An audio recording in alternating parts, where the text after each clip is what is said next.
अंतरराष्ट्रीय युवा विद्वान, जैन दर्शन में यूनिवर्सिटी टॉप व गोल्ड मेडलिस्ट, जैन सिद्धांत एवं न्याय विषयों को सरलता से समझाने वाले, यूएसए, इंग्लैंड, ऑस्ट्रेलिया आदि अनेक देशों में जैन धर्म की महती प्रभावना करने वाले, पंडित टोडरमल पुरस्कार, युवा विद्वत रत्न आदि अनेक पुरस्कारों से सम्मानित मूर्धन्य विद्वान डॉक्टर संजीव कुमार गोधा जयपुर द्वारा जानिए धर्म का मर्म। इस कार्यक्रम के प्रायोजक हैं मातु श्री पतासी देवी, श्री प्रदीप जी चौधरी, श्रीमती कुसुम जी चौधरी, श्री तिलक जी, श्रीमती श्वेता, श्री अरिहंत जी, श्रीमती दिव्या, अस्मि, उपशम, क्षाई, श्रद्धान, सहज एवं समस्त चौधरी परिवार, किशनगढ़, राजस्थान। जयति परम ज्योति समम समस्तैरनंत पर्यायै दर्पण तलैव सकला प्रतिफलति पदार्थमालि यत्र परमागमस्य बीजम् निषिद्ध जात्यन्ध सिन्दुर्विधानं सकल नय विलसितानां विरोधमथनं नमाम्यनेकान्तं विरोधमथनं नमाम्यनेकान्तम्।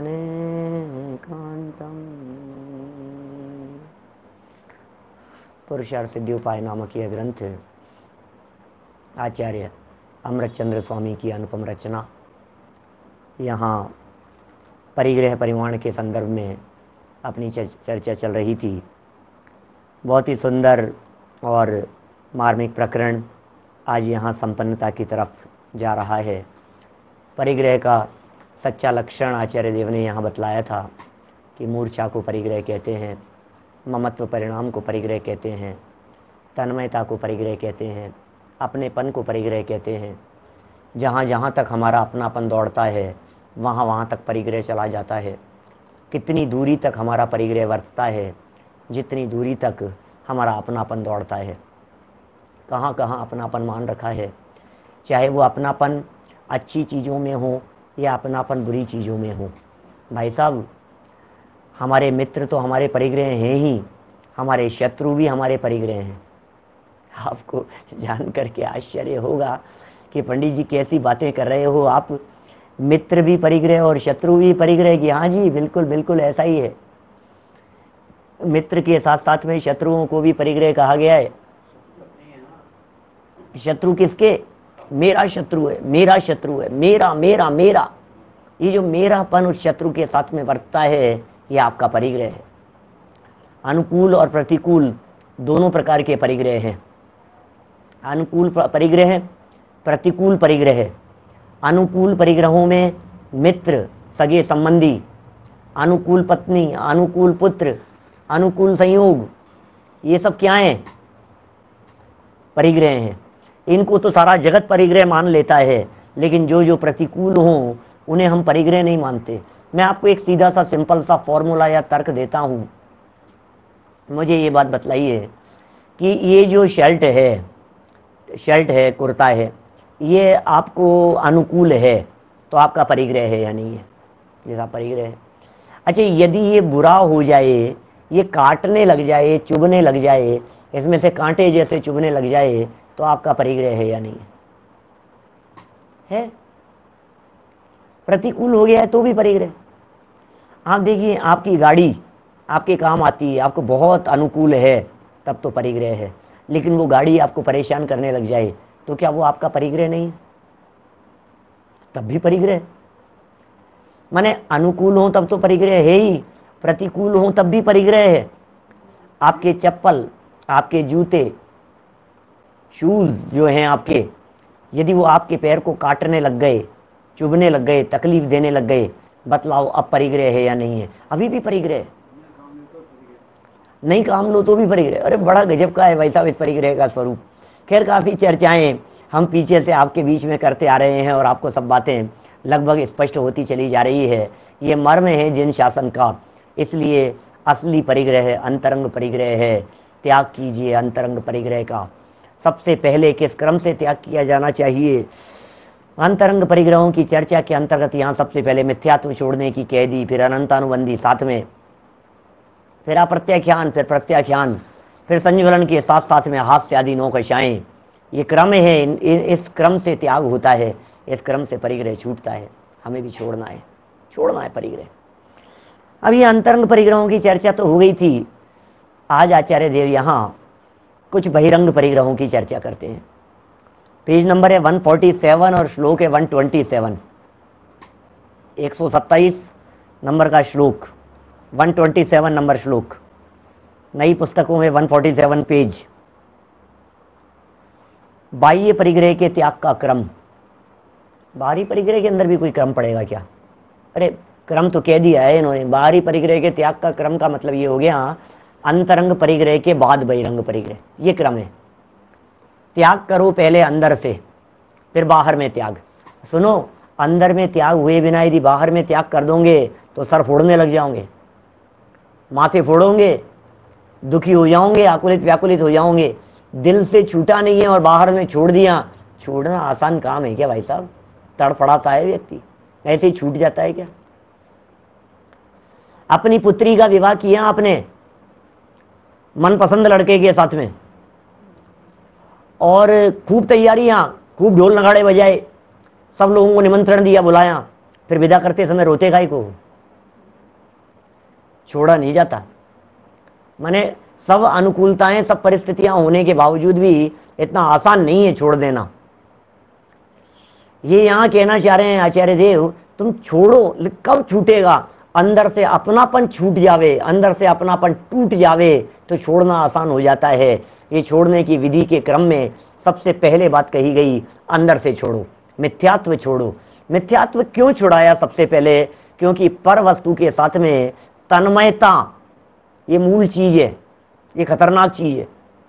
क्या समझ में आ रही है बात? पर पदार्थ और पर वस्तु के पास साथ में, क्या पर वस्तु और पर पदार्थ के साथ में जो हमारा आसक्ति का भाव है, वो आसक्ति का भाव किस वजह से था भैया? किस वजह से था आसक्ति का भाव? वो आसक्ति का भाव इसलिए था कि उसमें सुख बुद्धि थी, उसमें मजा आ रहा था, उसमें आनंद मिलता था। तो जिस वस्तु में आपको आनंद दिखता है उसके साथ में तन्मयता, जहां तन्मयता दिखती है, जहां लगाव होता है, फिर उसका संचय। समझ में आ रही है बात? लगाव, तन्मयता, ये सब चीजें, फिर उसको संग्रह वृत्ति चालू हो जाती है। मूल है, मूल चीज। कहां से शुरू करें? शुरू कीजिए आप मिथ्यात्व के त्याग से। त्याग करो मिथ्यात्व का, उल्टी मान्यता ही टूट गई, अब क्या लेना देना है? पर में सुख बुद्धि टूट गई, अब क्या लेना देना है? बोलो। जब हमारे दिल से ये बात निकल गई, जब हमारे दिलो दिमाग से ये बात निकल गई कि पर में सुख बुद्धि है, अब क्या होगा?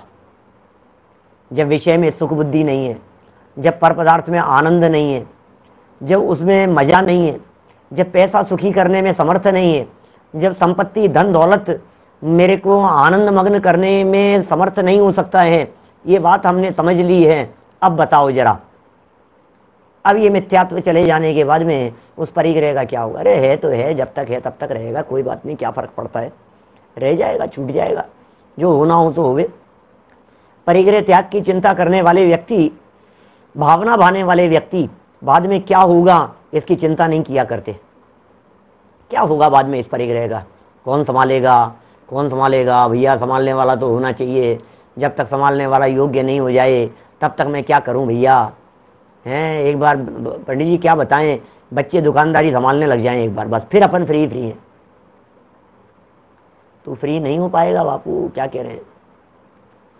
फ्री होने के लिए मोह छोड़ना पड़ेगा अंदर से। मिथ्यात्व टूटे बिना ये व्यक्ति फ्री नहीं होता है। देखिए श्लोक पढ़ता हूं यहां से, बहिरंग परिग्रह के त्याग के संदर्भ में क्या कह रहे हैं। बहिरंगादपि संगात यस्मात् प्रभवत्य संयमोनुचित है, परिवर्जयेद शेषम तम चित्तम वा सचेतम वा। क्या कह रहे हैं? वा तम तथा उस बाह्य परिग्रह को अचित्तम व सचित्तम, भले ही वह अचेतन हो या सचेतन हो। आपको ध्यान होगा, भूल थोड़ी ना गए आप, अभी थोड़े दिन पहले ही तो चली थी चर्चा इसी प्रसंग में। तो अंतरंग परिग्रह के कितने भेद बतलाए? 14। अंतरंग परिग्रह कितने प्रकार का? बोले 14 प्रकार का। बहिरंग परिग्रह कितने प्रकार का? 10। 10 नहीं, पुरुषार्थ सिद्धि उपाय से पूछ रहा हूं, इसमें तो 10 बताए नहीं इन्होंने, 2 बताए थे बहिरंग परिग्रह, भूल गए आप लोग हैं? 10 नहीं बतलाए थे, सब 10-10 बोल रहे हैं, सब पहले के पढ़े लिखे हैं सब, क्या पूरा पुराने पढ़े लिखे हैं आप, इसलिए बोल रहे हैं। इन्होंने तो यहाँ 2 ही बताए थे, एक चेतन परिग्रह और एक अचेतन परिग्रह। हाँ, फिर 10 की भी चर्चा भावार्थ वगैरह के अंदर फिर आगे भी अभी कर देंगे, लेकिन हमने भी 10 बतलाए थे, अन्य शास्त्रों में 10-10 बतलाए गए हैं। लेकिन मूल बात क्या है? 2 तरह के परिग्रह हैं बहिरंग, एक सचित्त परिग्रह, एक अचित्त परिग्रह, चेतन परिग्रह और एक अचेतन परिग्रह। देखिए यहां भी वही कह दिया, तथा उस बाह्य परिग्रह को भले ही वह अचेतन हो या सचेतन हो, अशेषम परिवर्जयेत, संपूर्ण रूप से छोड़ देना चाहिए। क्या बात कर रहे हैं आप? संपूर्ण रूप से छोड़ देना चाहिए।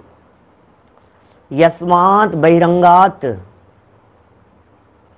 कारण की बहिरंग संगात अपि अनुचित है, परिग्रह से भी अनुचित है, माने अयोग्य अथवा निंद्य, असंयम है, असंयम प्रभवती होता है। ओहो, क्या कह रहे हैं भाई साहब? ओहो,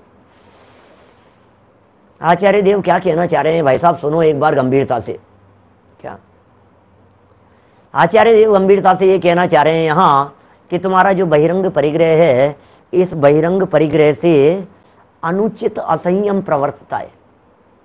अनुचित, अयोग्य, तकलीफ देने वाला, पीड़ा देने वाला, पीड़ित करने वाला, परेशान करने वाला, इसका नाम है असंयम।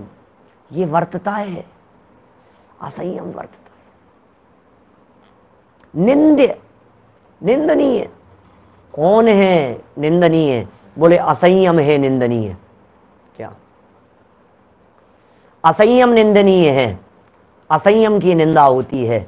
असंयमी वंदनीय नहीं होता, असंयमी पूजनीय नहीं होता, असंयमी श्रद्धान करने योग्य नहीं होता। असंयमी मतलब पापी है, असंयमी मतलब रुलने वाला है। अभी आप कहेंगे साहब सम्यक दृष्टि भी असंयमी होता है, दिखता नहीं है ना, बाहर में सम्यक दृष्टि की पहचान का कोई चिन्ह नहीं है ना, इसलिए यहां ये कह रहे हैं ऐसी बात। अयोग्य और निंदनीय कहकर के पुकारा है। मुझे तो आश्चर्य हो रहा है, दुनिया हमारी कितनी भी प्रशंसा करे, आपकी कितनी भी प्रशंसा करे, हम लोग जितने लोग सुन रहे हैं, हमारी कितनी भी यश प्रतिष्ठा प्रशंसा खूब होता रहे, लेकिन जिनवाणी ये कह रही है भैया तुम निंदनीय हो। अरे क्या बात कर रहे हो? खूब प्रशंसा हो रही है भैया आपकी। क्या दीपक गंगवाल, बहुत प्रशंसा हो रही है, खूब प्रशंसा हो रही है चारों तरफ। अरे यार आप तो कमाल करते हो यार, आप तो ये, आपने क्या पैसा कमाया है, आपके पास में क्या संपत्ति इकट्ठी हो गई है, आपने क्या संस्था चालू कर रखी है, आपने किस क्या संस्था के पदाधिकारी, आपको बधाई हो यार, आपको राष्ट्रपति सम्मान मिल गया, आपको राज्यपाल ने सम्मानित कर दिया, आपका ये हो गया, खूब बधाइयाँ यार, आप क्या बोलते हो यार, आप क्या समझाते हो यार, आप क्या लगते हो यार। हर जगह जगह प्रशंसा हो रही है, किसी न किसी मुद्दे को लेकर के आपके दांत तो मोतियों जैसे चमकते हैं यार, क्या बतलाएं।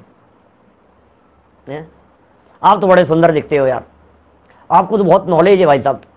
अब ये कहते हैं मानकरण को कौन ठिकाना, अब कोई ठिकाना नहीं है मानकरण का, अब ये बढ़ता रहता है बस इसकी ये, मेरे को सम्मान मिल रहा है, मेरे को सम्मान मिल रहा है। आचार्य देव की शरणों की शरण में आया, अमृत चंद्राचार्य की शरण में आया, थोड़ी सी अपनी बात कहने लगा, मैं देखो आप क्या कितनी प्रशंसा हो रही है मेरी, आपको पता है क्या, दुनिया पूछती है मुझे, तुम जानते हो। आचार्य देव ने कहा भैया संयम धारण किया क्या कि नहीं? संयम तो धारण नहीं कर पाया, संयम तो नहीं धर पाया। बोले निंदनीय है, निंदनीय, अपमान करने योग्य, निंदे है तू। आचार्य देव किस लेवल पर जाकर के बात करते हैं भाई साहब, हैं? बोलो, वहीं जाने वाला है। बस्यो निगोद माही ते आया, दमरी रुंकन भाग विकाया, उत्तम मुआ चांडाल हुआ, भूप कीड़ों में गया, जीतव्य जौवन धन गुमान, कहा करे जल बुध बुधा। किस किस चीज का अभिमान करता है? वाणी का अभिमान कर रहा है, मैं कितना अच्छा बोलता समझाता हूं। वाणी छीन ली जाएगी, एक इंद्रिय हो जाएगा, जबान नहीं रहेगी, पृथ्वी का एक हो जाएगा। अपने बल के ऊपर गर्व करता है, ऐसी दशा हो जाएगी कि ये चेहरे पर बैठी हुई मक्खी उठाने की सामर्थ्य नहीं रहेगी। अपनी सुंदरता के ऊपर गर्व करता है, कोढ़ हो जाएगा, कुष्ठ रोग हो जाएगा, चेहरे को दूर से देखना पसंद नहीं करेगा कोई आदमी। अपने चेहरे को देख करके तुझे डर लगेगा कि ये भूत प्रेत जैसा कैसा चेहरा हो गया है मेरा। बोल, किस बात का घमंड कर रहा है? बल, धन, वैभव, संपत्ति, अच्छे अच्छे संपन्न व्यक्ति कोरोना के काल में रोते देखे जा रहे हैं, तड़प रहे हैं, बचाने वाला कोई नहीं है। बोलो, अंत समय में बेटा लाश को आग लगाने के लिए नहीं आया, आ नहीं सका। अंत समय में परिवार वालों की शक्ल नहीं देख सका। किस बात का अहंकार कर रहा है भैया? जिन जिन चीजों का अभिमान होता हुआ दिखाई देता है, अहंकार होता हुआ दिखाई देता है, आचार्य देव एक झटके में तोड़ रहे हैं। आचार्य देव समझा रहे हैं, भाई ये अहंकार किसी काम का नहीं है। इस धरती पर अहंकार किसी का नहीं चला है। इस घमंड में कुछ दम नहीं है। अपने आप को सुपर समझने की जरूरत नहीं है। क्यों? क्योंकि वास्तव में सम्माननीय तो संयम है। इस मनुष्य जीवन को प्राप्त करके जिसने संयम अंगीकार कर लिया, वे पूज्य हो गए। अरे पूज्य पदों में शामिल हो गए। हमारे यहाँ 5 पूज्य पद कहे हैं जिनवाणी में। अरिहंत, सिद्ध, आचार्य, उपाध्याय, साधु, ये 5 परमेष्ठी पूज्य हैं। इन पूज्य पदों में शामिल हो जाते हैं कौन? जो संयम अंगीकार करते हैं। असंयमी ना वंद्य है। असंयमी की वंदना नहीं होती है। असंयमी की वंदना, देखो संयम यदि पूजनीय होता है तो असंयम निंदनीय होता है। संयम की यदि पूजा होती है, असंयमी की निंदा होती है। शर्मसार हो जाता है असंयमी। संयम नहीं है। संयम नहीं है माने कंट्रोल नहीं है। संयम नहीं है माने बिना ब्रेक की गाड़ी के समान है। ब्रेक नहीं है तेरी गाड़ी में, विनाश होगा तेरा। अवश्यम भावी है विनाश। ये सिखा रहे हैं। क्या गजब शब्द देते हैं, कहां कहां से चुन चुन करके लेकर के आते हैं आचार्य देव।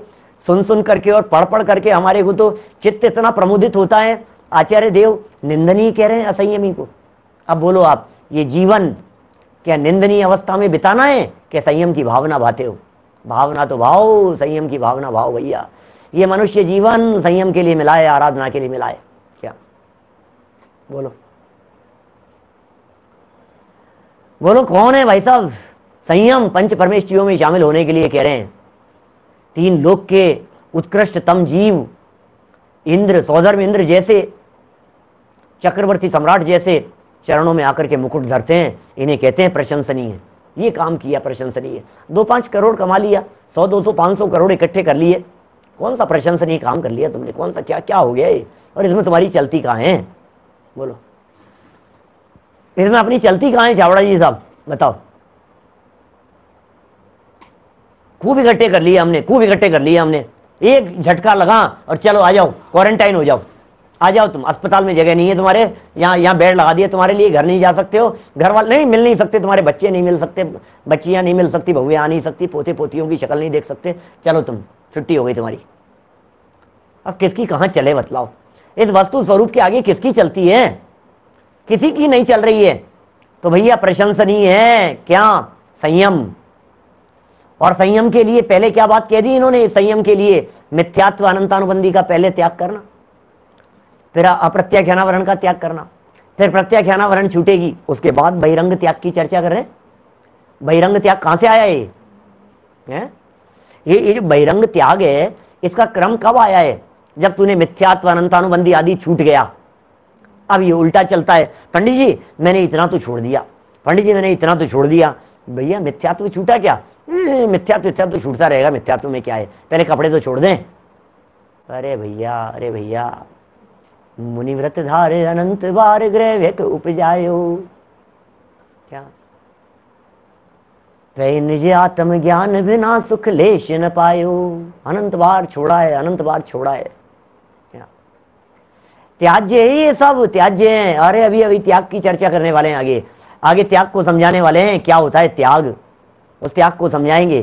किसका त्याग, किस में होता है त्याग, किस चीज का किया त्याग। पर वस्तु का ग्रहण त्याग करने की योग्यता नहीं होती है। त्यागोपादान बतला रहे हैं यहाँ पे। त्याग धर्म है, त्याग वस्तु का स्वभाव है, त्याग वस्तु स्वरूप है। त्याग में वस्तु स्वरूप छिपा हुआ है। आनंददायक बातें हैं। देखो इसका सरल अर्थ पढ़ता हूं, 147 नंबर पेज वाला ही है। फिर आगे इसके भावार्थ की तरफ बढ़ेंगे, अपन टीका की तरफ बढ़ेंगे। तथा उस बाह्य परिग्रह को भले ही वह अचेतन हो, बाह्य परिग्रह भले ही अचेतन हो या सचेतन हो, ओहो, घर छोड़ दिया, परिवार छोड़ दिया, परिवार भी, पत्नी पुत्र सब, धन समाज गजबाज राज तो काज न आवे, ज्ञान आपको रूप भय फिर अचल रहावे, तास ज्ञान को कारण स्वपर विवेक बखानो, कोटि उपाय बनाए भव्यता को उरानो। क्या पांड्या जी साहब, गजब की बातें हैं भाई साहब, छेड़ाला की हैं, गजब गजब की लाइनें हैं। धन समाज गज बाज राज कुछ काम नहीं आएगा, कुछ काम नहीं आएगा। क्या चल दिया छोड़ घर बार कुटुंब परिवार, बोलो क्या क्या काम आया, क्या काम आया। एक झटका लग गया, क्या काम आया। आज कितने समाज के प्रतिष्ठित लोग, आए दिन खबरें आ रही है, एक एक दिन में 4-4 परिचित ऐसे प्रसिद्ध व्यक्ति देह छोड़ करके विदा हो रहे हैं समाज से। ये हो क्या रहा है, खबरें मिल रही हैं हमारे को, सब तरफ, सबके पास में सब तरफ की खबरें हैं। क्या हो रहा है, आज ये चले गए, आज ये चले गए, आज ये चले गए। क्या हुआ, खूब नाम कमाया था, खूब नाम कमाया था, साथ में क्या ले गए, कितना नाम ले गए, बतलाओ। वो नाम अपने साथ जाएगा क्या? अरे नाम साथ नहीं जाएगा, काम साथ जाएगा। नाम के चक्कर में मत उलझो, काम करो, और काम का भी कर्तृत्व का वजन माथे पर मत रखो। जो परिणाम अंदर में है वे परिणाम साथ में जाएंगे। हमारे ज्ञानचंद जी पंडित जी साहब बाबूजी कहा करते थे, कौन कहता है कि साथ में नहीं जाता है। प्रमोद जी भाई साहब, बाबूजी की बातें याद आती है? कौन कहता है कि साथ में नहीं जाता है, कुछ भी जाता है साथ में। अरे पंडित जी, हमने तो ये सुना है सब यहीं छूट जाता है, हमने तो ये सुना है सब यहीं छूट जाता है, कुछ भी साथ नहीं जाएगा, कुछ भी साथ नहीं जाएगा। भैया सब साथ जाएगा, जितना तुमने काला पीला किया है ये सब साथ में जाएगा। बोलो, ये तुम्हारा सारा काला पीला किया हुआ सब चीजें कर्म बंद करके तुम्हारे साथ में जाएगी, और तुम्हें भुगतना पड़ेगा, हमें भुगतना पड़ेगा। हर चीज जाती है साथ में। इसलिए हम इस धोखे में रह जाएं, अरे क्या फर्क पड़ गया, क्या फर्क पड़ गया, कुछ भी नहीं जाता है, कुछ भी नहीं जाता है। ये कह रहे हैं भैया, अचेतन हो या सचेतन, सारे परिग्रह का करो त्याग। और परिग्रह के त्याग के पहले बतलाया था क्रम। पहले छोड़ो मिथ्यात्व। मिथ्यात्व माने इसमें सुख नहीं है। जब पर वस्तु में सुख नहीं है, यह बात अंदर में धारणा के स्तर पर बैठ गई कि पर में सुख नहीं है, अब छोड़ने में दिक्कत नहीं होती। बोलो बोलो, ख्याल में आ रही है बात? सही कह रहे हैं संजय जी, पूरे समाज की शान थे वे, जैन रत्न थे। भाई साहब, हम क्या कह रहे हैं आपसे, सुनो, बड़ी गंभीर बातें हैं ये, बातें बड़ी विचित्र है, ये बातों में बड़ा दम है। आपने यदि एक बार मिथ्यात्व का त्याग कर दिया और आपने ये समझ लिया कि इस चीज में सुख नहीं है, अब ये चीज आपके समझ में आ गई, बराबर। अब इस चीज में सुख नहीं है, इसका मतलब ये श्रद्धा का मतलब है मिथ्यात्व का त्याग हो गया। इस मान्यता का मतलब है मिथ्यात्व का त्याग हो गया। अब इस मिथ्यात्व का त्याग जिस व्यक्ति के जीवन में हो गया कि इसमें सुख नहीं है, अब जावे चला चाहे जहां पर परिग्रह मेरा नहीं। अब कोई झगड़ा नहीं है, अब कोई तकलीफ ही नहीं है। बोलो, जब आपको ये पता लग गया ये मेरा नहीं है, जब आपको ये पता लग गया इस वस्तु के अंदर रंच मात्र भी सुख नहीं है, अब कौन किसको तकलीफ देवे। सारे तकलीफ की जड़ तो मिथ्यात्व थी, वो चला गया, हमने उसको निकाल फेंका। बोलो, ये नहीं साहब फिर भी तकलीफ हो रही है। ये होता है ना, फोड़ा हो जाता है, कुछ तकलीफ हो जाती है, कैंसर की गांठ होती है, और एकदम वो गांठ थी, कैंसर की गांठ थी, डॉक्टर ने ऑपरेशन किया और ऑपरेशन करके उस गांठ को निकाल फेंका। अब ये रोता है और दर्द हो रहा है, दर्द हो रहा है, तो अब दर्द की चिंता मत कर, अब दर्द की परवाह मत कर। जो असली चीज थी ना दर्द वाली, जो तकलीफ देने वाली थी, वो निकल गई कि नहीं नहीं अभी भी ये घाव है, अभी ये सही नहीं हो रहा है, अभी आपने चीरा लगा रखा है, अभी इस पे ड्रेसिंग हो रही है। बोले ये सब तो ऊपरी ऊपरी चीजें हैं, असली जो चीज थी अंदर का कैंसर, वो गांठ जो कैंसर की थी वो निकल गई। ये मिथ्यात्व और अनंतानुबंधी के चले जाने के बाद में वो जो मिथ्यात्व वाली जो कैंसर की गांठ थी वो निकल गई। अब वो मिथ्यात्व वाली कैंसर की गांठ निकल गई, अब बोले ये जो संपत्ति है, बोले ठीक है अब धीरे धीरे जाती जाएगी, खत्म हो जाएगी अभी अभी, अब परवाह करने की ज्यादा जरूरत नहीं है। तो अचेतन और सचेतन हो संपूर्ण रूप से छोड़ देना चाहिए, कारण कि बहिरंग परिग्रह से, ओहो क्या कह रहे हैं भाई साहब, लाइन बड़ी गजब की दिखती है। बहिरंग परिग्रह से भी अयोग्य, बहिरंग परिग्रह से भी क्या होता है, बहिरंग परिग्रह से भी अयोग्य अथवा निंद्य असंयम होता है। निंद्य असंयम होता है किससे, बहिरंग परिग्रह से। बाहरी परिग्रह से असंयम होगा, बाहरी परिग्रह से निंदनीय असंयम होगा, बाहरी परिग्रह से अयोग्य असंयम उत्पन्न होता है। इसलिए बाहरी परिग्रह का भी त्याग कर देना चाहिए, त्याग करो बाहरी परिग्रह का भी। अरे साहब हम तो पहले ही जानते थे, कई लोग, बहुत सारे लोग जिन्होंने ये लॉकडाउन में सुनना शुरू किया, पहली बार सुन रहे हैं, ऐसा भी सोच सकते हैं बस इसीलिए तो नहीं सुनते थे हम, हमें मालूम है हमारी सारी दुकानदारी चौपट कराएंगे, हमें मालूम है बाबा जी बना देंगे, हमें मालूम है घर गृहस्थी छूट जाएगी, हमें मालूम है दीक्षा दिला देंगे, संयम करा देंगे, हमें पता है, ये हम जानते हैं इन लोगों के, पंडितों के काम इसी तरह के हैं, इसलिए तो हम आज तक सुनते नहीं थे, इसीलिए तो नहीं सुनते थे हम। और देखो थोड़े दिन निकले नहीं और चालू हो गए पंडित जी इस बात के ऊपर, त्याग कर देना चाहिए, छोड़ देना चाहिए, हैं, पत्नी को छोड़ दें, बच्चों को छोड़ दें, भरे पूरे परिवार को छोड़ करके चले जाएं, इतना पैसा कमाया है हमने, इतना इकट्ठा किया है, दिन रात एक किए हैं हमने, हमारी जिंदगी के 40 साल जिस संपत्ति को बनाने में, इकट्ठा करने में लगाए हैं, ऐसे ही छोड़ के चले जाएं। बोलो क्या करे, बोलो यार, इस व्यक्ति की सोच को क्या करे, इसे ऐसे लगता है ये तो हमारा सब छुड़वाओगे भाई साहब, अब क्या करें, समझ में नहीं आ रहा है। बोलो देखो जरा 148 नंबर पेज पर, 148 नंबर पेज पर देखिए क्या कह रहे हैं, सबसे उच्च पद मिलेगा, क्या छुड़वा करके क्या दिला रहे हैं तुझे पता नहीं है, तुझे अंदाजा नहीं है मिल क्या रहा है। आपको मालूम है जब आश्रव भाव, विकारी भाव, अशुद्ध भाव, इनके त्याग की प्रेरणा दी अमृत चंद्राचार्य देव ने, दुख रूप हैं, दुख के कारण हैं, ऐसा जब बतलाया 72वीं गाथा में, तो ये छोड़ने को तैयार थोड़ी ना था ये जीव, आसान बात थोड़ी ना थी। 72 नंबर की गाथा में जब आचार्य अमृतचंद्र स्वामी, यही अमृत चंद्राचार्य देव, यही आचार्य, यही अमृतचंद्र सूरी, ये कहते हैं आश्रव को छोड़, क्या इन आश्रवों की अशुचिता विपरीतता को जानकर आत्म करे इनसे निवर्तन, दुख कारण मानकर, 3 हेतु है, 3 बातें बतलाई। अब ये जीव तो मैं से छोड़ दूंगा, मैं नहीं छोड़ूंगा, मैं कैसे छोड़ दूंगा, मैं नहीं छोड़ सकता, नहीं छोड़ूंगा मैं। तो आचार्य देव ने कहा सुन, इसे छोड़ेगा तो ये मिलेगा, क्या मिलेगा, क्या मिलेगा, इसे छोड़ेगा तो क्या मिलेगा, भगवान मिलेंगे, भगवान। 3 जगह पर 72वीं गाथा की टीका में भगवान शब्द का प्रयोग किया है शास्त्र के सामने। बोलो बच्चे से कोई चीज छुड़ाने के लिए क्या करते हैं, छोटे बच्चे से कोई चीज छुड़वानी हो तो क्या करते हैं, बोलो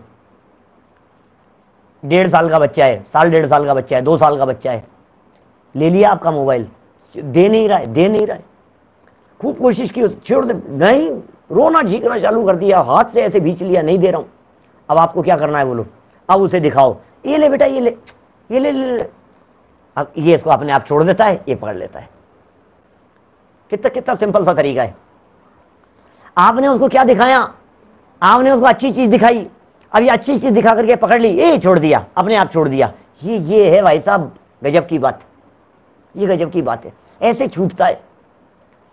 ये आचार्य देव कह रहे दूसरी चीज दिखाओ इसको, आत्मा दिखाओ, आत्मा ज्ञायक दिखाओ इसको, अतीन्द्रिय आनंद दिखाओ इसको, सिद्ध समान सुख दिखाओ, आनंद के झरने झरेंगे अंदर में। ये इस परिग्रह की चिंता, परिग्रह चिंता दुख ही मानो।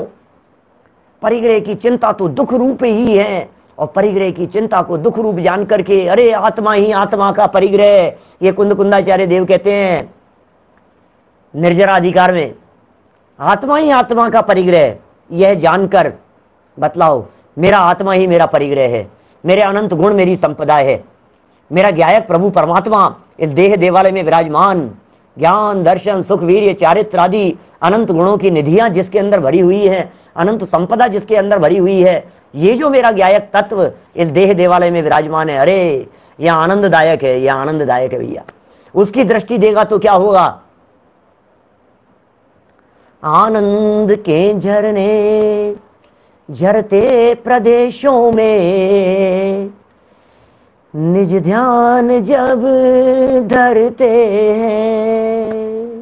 बोलो, आनंद के झरने झरते हैं, आत्मा ही आत्मा का परिग्रह ये जानकर पर द्रव्य मेरा है, बताओ कौन समझदार व्यक्ति ये बात कहेगा? गाथा बोली है कुंदकुंदाचार्य देव की मैंने, आत्मा ही आत्मा का परिग्रह यह जानकर पर द्रव्य मेरा है, बताओ कौन बुद्ध ऐसा कहे? गौरव भैया बात कह रहा हूं, कुंदकुंदाचार्य देव की गाथा है, आत्मा ही आत्मा का परिग्रह। बोलो, ये मेरा परिग्रह है, सब और से ये मेरा परिग्रह है। अब परद्रव्य मेरा परिग्रह है, ये कौन कहेगा?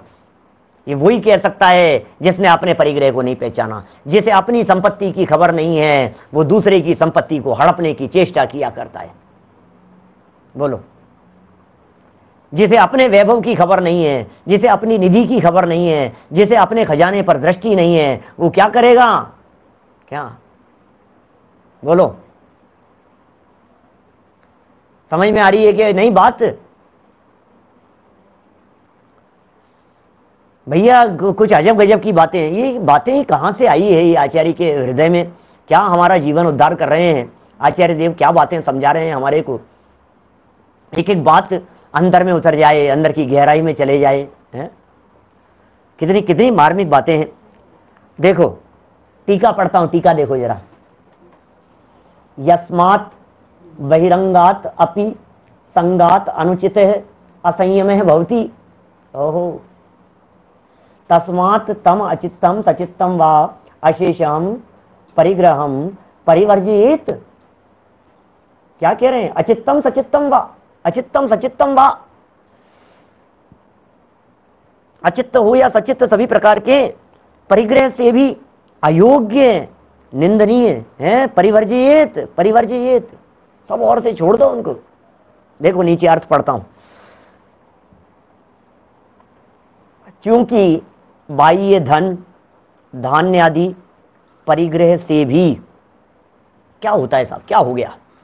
ममत्व छोड़ दिया साहब मैंने तो ममत्व छोड़ दिया। अब क्या दिक्कत है? अब जब मैंने ममत्व छोड़ दिया, जब मैंने अपनापन छोड़ दिया, अब ये धन धान्य बना रहे, दिक्कत क्या है? नहीं, दिक्कत है। क्या दिक्कत है? बताओ क्या दिक्कत है? कह रहे हैं चूंकि बाह्य धन धान्य आदि परिग्रह से भी, इससे भी क्या होता है? इस परिग्रह से भी अयोग्य निंदनीय महान असंयम होता है। असंयम होता है, ऐसा समझिए आप। चूंकि बाह्य धन धान्य आदि परिग्रह से भी असंयम होता है, ऐसा वाक्य बनाओ। बीच के दो शब्दों को, दो तीन शब्दों को छोड़ दो और वाक्य पढ़ो तो वाक्य समझ में आएगा। वाक्य क्या कह रहे हैं? क्या ये कह रहे हैं? चूंकि धन धान्य आदि परिग्रह से भी असंयम होता है। सीधी सी बात है, इसमें क्या है? जिसके पास में धन है वो असंयमी है, जिसके पास में परिग्रह है वो असंयमी है। धन दौलत वैभव जिसके पास में अपार दिखाई देती है, अनाप शनाप वैभव जिसके पास में दिखाई देता है, इसका मतलब क्या है? वो असंयमी है। चक्रवर्ती असंयमी है, नारायण पृथ्वी नारायण बलदेव आदि असंयमी है। दीक्षा नहीं ली है तब तक असंयमी है। सारा परिग्रह छूट नहीं रहा है, इसी का नाम तो असंयम है। बोलो, चूंकि बाह्य धन धान्य आदि परिग्रह से भी क्या होता है? असंयम होता है। कि कैसा है असंयम?